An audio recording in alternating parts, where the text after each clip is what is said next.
जब मैं पूरे उसको देखता हूँ अपने लिस्ट को, और जब हम यहाँ बैठे हुए हैं रिस्टोरिंग कॉन्स्टिट्यूशनल मोरालिटी पे डिस्कशन करने के लिए, चर्चा करने के लिए, विमर्श को सुनने के लिए, तो सबसे मूलभूत जो प्रश्न है वो हमारे जहन में, हमारे मन मस्तिष्क में ये आता है कि 75 साल बाद जो है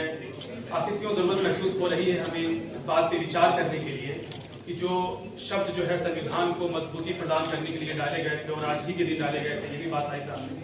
उस पर पुनर्विचार करने की स्थिति पैदा हो रही है। इसके लिए सिर्फ वो लोग जिम्मेदार नहीं हैं जो लोग सत्ता में वर्तमान में बैठे हुए हैं, बल्कि इसके लिए मैं एज ए पत्रकार समझता हूँ कि वो लोग भी जिम्मेदार हैं कहीं ना कहीं, जो लोग विपक्ष में हैं वो भी जिम्मेदार हैं।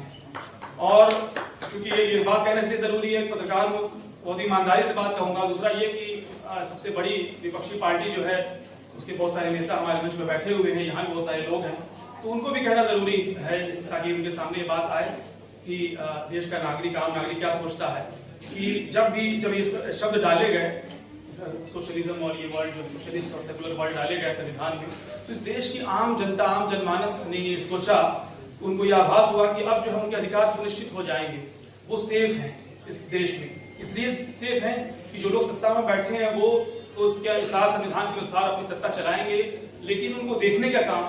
चेक एंड बैलेंस का काम विपक्ष करेगा, विपक्षी पार्टियां करेंगी, क्षेत्रीय स्तर पर जो पार्टियां हैं वो करेंगी। लेकिन आज हम देखते हैं कि अचानक बिहार में एक उप मुख्यमंत्री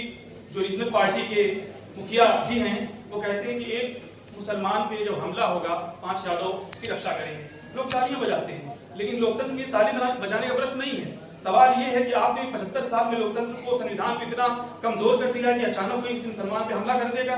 और आप कह रहे हैं 4 यादव और 5 यादव बचाने आएंगे। उस वक्त पुलिस कहाँ जाएगी, जज कहाँ जाएंगे, जुडिशरी कहाँ जाएगी, कानून व्यवस्था कहाँ जाएगी? अचानक कोई हमला क्यों करेगा, कैसे करेगा, किस लिए करेगा? सवाल ये है, और लोग तालियां बजाए सुन के। सवाल ये है कि इस वक्त जो है उन लोगों की भी आशा थी, तमन्नाएं थी कि जो आप संविधान में ये शब्द डाले कि वो लोग मुतमईन हो गए, वोट देते रहे कि अब हम सुरक्षित हैं। लेकिन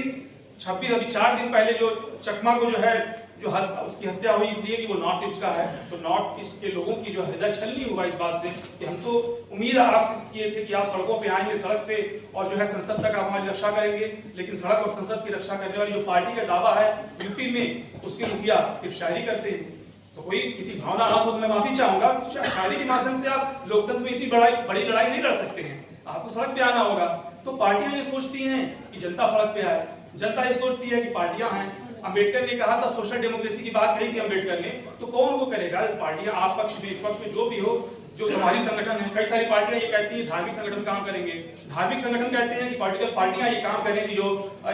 लोकतांत्रिक जो सोच है, इंक्लूसिवनेस जो बात की गई अभी कुर्बानी जी ने जो बात की, इंक्लूसिव कैसे होगा, ये सिखाने की तरबियत का काम है ये। और ये तरबियत राजनीतिक पार्टियां नहीं करेंगी तो और कौन करेगा? सिर्फ वोट लेना जिम्मेदारी नहीं है। तो मैं ये समझता हूँ इस मौके से ये बात कि उन लोगों के साथ विश्वासघात है, और सिर्फ सत्ता में बैठे हुए लोगों को मैं नहीं कहूंगा, विपक्ष को, सारे लोग तो सत्ता को कह ही रहे हैं, लेकिन मैं उनको भी, और वो तो है ही, उनको भी मैं कह रहा हूँ, उनको छोड़ नहीं रहा हूँ। लेकिन सवाल ये भी, जो लोग सत्ता में नहीं, उनसे भी सवाल होना चाहिए कि आप क्यों खामोश बैठे? आप विपक्ष हैं, बहुत सारा टाइम है, शादी ब्याह में जाने के बाद जो टाइम बचता है, वो टाइम आप लोग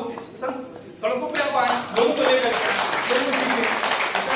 दलितों को। आप देखिए कि एक राजस्थान में एक मीना कोतवाल यहाँ नहीं आई, मीना कोतवाल की स्टोरी कवर की कि वहां पे राजस्थान में एक बच्चा जो है, जो दलित परिवार से था बच्चा, पानी पीने को लेकर उसको मार दिया गया। तो यो शब्द आप जोड़े गए इसलिए कि देश के हर व्यक्ति, हर नागरिक की रक्षा होगी। नहीं हो पाई, एक बच्चा पानी पी रहा है, दलित है, और घड़े से पानी पी रहा है, अपर कास्ट का कोई व्यक्ति उसको मार दे रहा है, और कुछ दिन बाद मौत हो जा रही है, मास्टर मार रहा है उसका। इसी तरीके से अंजन चकमा का उदाहरण दिया हमने। उसके बाद जो है आदिवासियों को मध्य प्रदेश में घसीटा जा रहा है, उसको पेशाब किया जा रहा है। तो ये आत्मा, संविधान की आत्मा प्रस्तावना की छलनी होती है, और उनका भी हृदय छलनी होना चाहिए। जो लोग विपक्ष में, सत्ता में है, उनकी आत्मा के बारे में मैं नहीं कुछ कह सकता खासकर। और दूसरा ये कि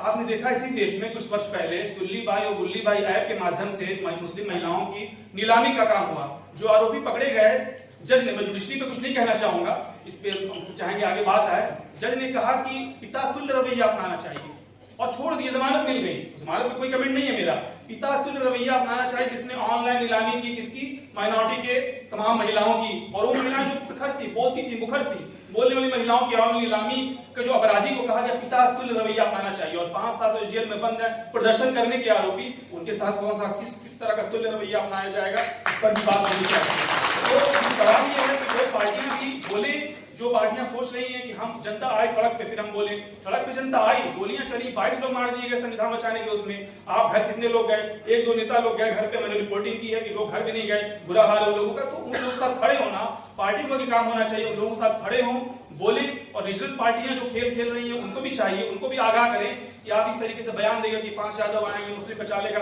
संविधान को खुद इतना मजबूत करें कि आप विपक्ष में हो तब भी किसी के अधिकारों का हनन ना हो, आप विपक्ष में हो तब भी लोगों को अधिकार मिले, कोई मुख्यमंत्री की इतनी हिम्मत ना हो कि किसी महिला के चेहरे से नकाब खींच ले, इतना मजबूत बनाइए संविधान को। तो देश में हमें जरूरी है कि हम पत्रकारों की, बहुत सारे पत्रकारों को सम्मानित किया जा रहा है, सोशल एक्टिविस्ट को सम्मानित किया जा रहा है, जाकिर अली त्यागी है यहाँ पे, वसीम अकरम त्यागी, इन लोगों पर भी FIR हुई, तो आए भी FIR होगी, FIR में लगातार मामला चलता रहता है। जो लोग बोलने वाले हैं, लिखने वाले हैं और मुखर होकर बोलते हैं, उनके खिलाफ लगातार कार्रवाइयां हो रही हैं। गोरखपुर में स्टोरी की और वहां पे कुछ अन्याय की पूर्ण घटना हुई, वहां पे स्टोरी की DM से मैंने पूछा, क्योंकि पत्रकारिता की नैतिकता ये कहती है कि स्टोरी तब फाइल करें जब प्रशासन का बयान आए। प्रशासन से बयान लेने के मैंने फोन किया, DM ने कहा क्या नाम है, नाम बताया, कहा कि तुम NSA लगा देंगे तुम्हारे ऊपर। फिर शहनाज साहब ने प्रेस वार्ता की और उसके बाद जो है तमाम उसका मीडिया में खबर आई और उसके बाद मामला शांत हुआ। तो इस तरीके से बोलने का हक, आप विपक्ष में हैं, पार्टी अभी हम तो विपक्ष में हैं, फिर सत्ता में आपका बोल देते हैं, आप ये बयान देते हैं कि पुलिस पर कार्रवाई या उनकी जांच नहीं होगी, मनोबल टूट जाएगा, तो पुलिस का मनोबल बढ़ाने के लिए आप इनकाउंटर करेंगे। तो पुलिस का मनोबल बढ़ाने के लिए माइनॉरिटी के लोग नहीं, तो हम ये चाहते हैं कि माइनॉरिटी जो दलित हैं, आदिवासी हैं, जिनके साथ अन्याय हो रहा है, पार्टियां विपक्ष में रहते हुए भी ये उनको सुनिश्चित करें कि हम हैं, सड़क पे लाठियां हम पहले खाएंगे, तुम आगे प्रदर्शन करके गोलियां नहीं, हम खाएंगे लाठियां। जब लोग तैयार होंगे, पार्टियां भी बहुत मजबूती के साथ शादियों के अलावा भी रोड पर आए और लोगों के साथ खड़े हों, कंधे से कंधा मिलाकर उनके साथ, अधिकारियों के साथ खड़े होंगे। और खासकर कांग्रेस पार्टी को भी मैं कहूंगा, मुबारकबाद भी दूंगा कि उनके नेता ने और इतना बड़ा काम किया, लेकिन उनको भी मेरा ये सवाल है कि खासकर ये पार्टियां खासकर कांग्रेस पार्टी उस तरीके से प्रखर होकर के नहीं बोलती है, उनको बोलना चाहिए, क्योंकि हम जनता हैं और जनता ये होने के नाते कहेंगे कि आपको भी बहुत मजबूती के साथ इस देश के हर युवा को, हर लोगों को, मजहब के, जात के, नास्तिक सभी को एहसास हो कि आप उनके साथ खड़े हैं। ये उनको एहसास नहीं है, जब उनको एहसास होगा तो वो भी आपके लिए आएंगे, लोकतंत्र बचाने आप भी आएंगे और फिर एक मजबूत लोकतंत्र स्थापित होगा। बहुत शुक्रिया, धन्यवाद।